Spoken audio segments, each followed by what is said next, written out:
ከኢየሩሳሌም አጠገብ ባለው ቢታንያ በተባለው መንደር ማርያም፣ እህቷ ማርታና ጌታ የሚወደው ወንድማቸው አልዓዛር ይኖሩ ነበር።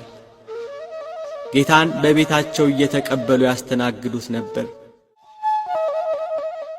ጌታ ሆይ እነሆ የምትወደው ታሟል፣ ሳይሞትብን ድረስ ብለው መልእክተኛ ላኩበት።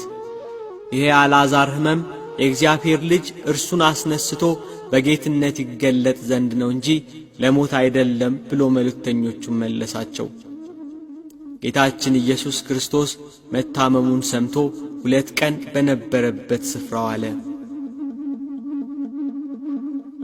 ለኢየሩሳሌም 15 ምዕራፍ ያህል ቅርብ ወደ ነበረችው ወደ ቢታንያ መንደር መልእክቱ በደረሰው በአራተኛው ቀን ጌታችን ኢየሱስ ክርስቶስ መጣ።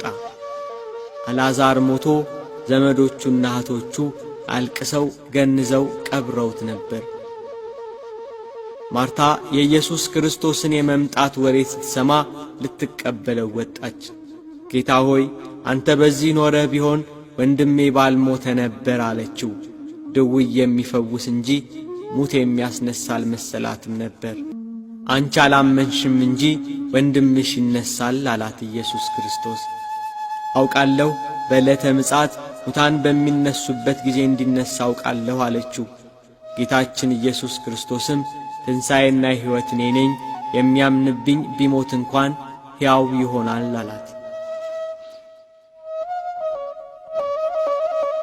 ያጽናኗቸው ከእነርሱ ጋር በቤት የነበሩ ወዳጅ ዘመዶቻቸው ለቀስተኛው ሁሉ ተሰባሰበ።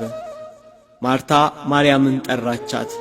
ማርያም ኢየሱስ ክርስቶስን ስታይ እንደ እህቷ እንደ ማርታ ጌታ ሆይ አንተ በዚህ ኖረ ቢሆን ወንድሜ ባልሞተ ነበር አለችው። ኢየሱስ ክርስቶስም ማርያም ስታለቅስ ከእርሷ ጋር ያሉት አይሁድ ሁሉ ሲያለቅሱ አይቶ ስለ አልዓዛር አለቀሰ። በመንፈሱ አዘነ፣ በራሱም ታወከ፣ እንባውን አፈሰሰ። ወዴት አኖራችሁት አለ። ነገሩት። የሚከተሉትን አዘዛቸው። ድንጋዩን ከመቃብሩ ላይ አነሱት። የሞተው የአልዓዛር እህት ማርታ ጌታ ሆይ 4ኛ ቀን ሆኖታልና አሁን ይሸታል አለችው። ብታምኚ የእግዚአብሔርን ክብር እንድታይ አልነገርኩሽም አላት። ድንጋዩን አነሱት። አልዓዛር አልዓዛር ብሎ ተጣራ። በመቃብር ያሉ ድምፁን የሚሰሙበት ቀን ይመጣል ብሎአልና። በመቃብር ያለው አልዓዛር የጌታን ድምፅ ሰማ። እጆቹና እግሮቹ በመግነዝ እንደተገነዙ ፊቱም በጨርቅ እንደተጠመጠመ ነበር። እንደተገነዘ ከመቃብር ወጣ። ደቀ መዛሙርቱን የመፍታትና የማሰር ሥልጣን እንደተሰጣቸው ሲያመለክት ፍቱትና ይሂድ ተዉት አላቸው። የሞትን ኃይል ሰብሮ የሞቱትን አስነሣ፣ የታመሙትን አዳናቸው፣ የዕውራንን ዓይን አበራ።